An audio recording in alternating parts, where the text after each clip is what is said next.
Welcome to Connected Media Live at NAB Show. I'm Bridget Nzeku, and joining me is Robin Boldon of BBC Worldwide and Peter Worall of Fortium Technologies. Robin, tell us about the amazing, groundbreaking, world record-breaking simulcast of Doctor Who. How did that work?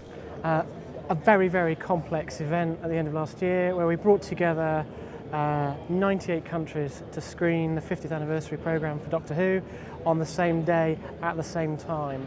We added in new markets, new platforms we'd never been to before, cinema in particular, where we took a 3D version of that programme to the world in 15 different languages.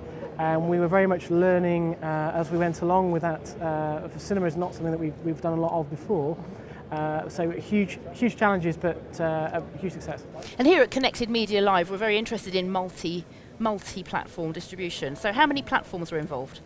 So overall, there are about 34 different networks and different platforms. Not all unique. I mean, there are lots of television customers we have, but digital platforms and cinema as well.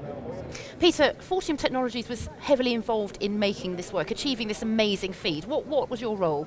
We really we went in and they'd seen the work that we'd done before with various other entities in the film and broadcast side. So we very much advised them on the best practices as far as security was concerned, because it was a hell of a thing to throw at someone. So really, and that proved to be very successful, and we really felt that going forward, they maybe had the ability to move this forward into other areas as well too. It's really worth adding this. It's culturally was quite different for us. So yes. we have some good processes in place to keep our corporate data secure, but to extend that to our content when you are a public service broadcaster by your DNA is quite a cultural shift within the organisation. So the work that we did was to establish some key principles so that we could keep a lid or keep it secure and secret until the event itself.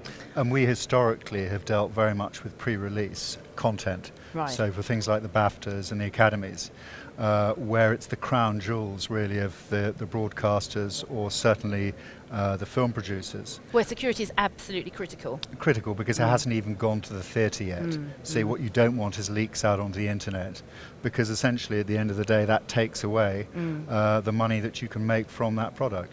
Tell us a bit about your Media Seal product. How does that work? We've got Media Seal here, and effectively it's really is very much a unique product, which is a nice thing to have to people here.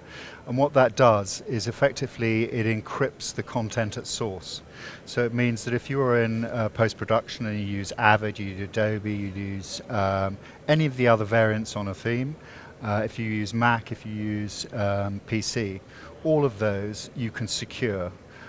All of the people using that go through exactly the same work processes that they normally would. They don't have to change in any way.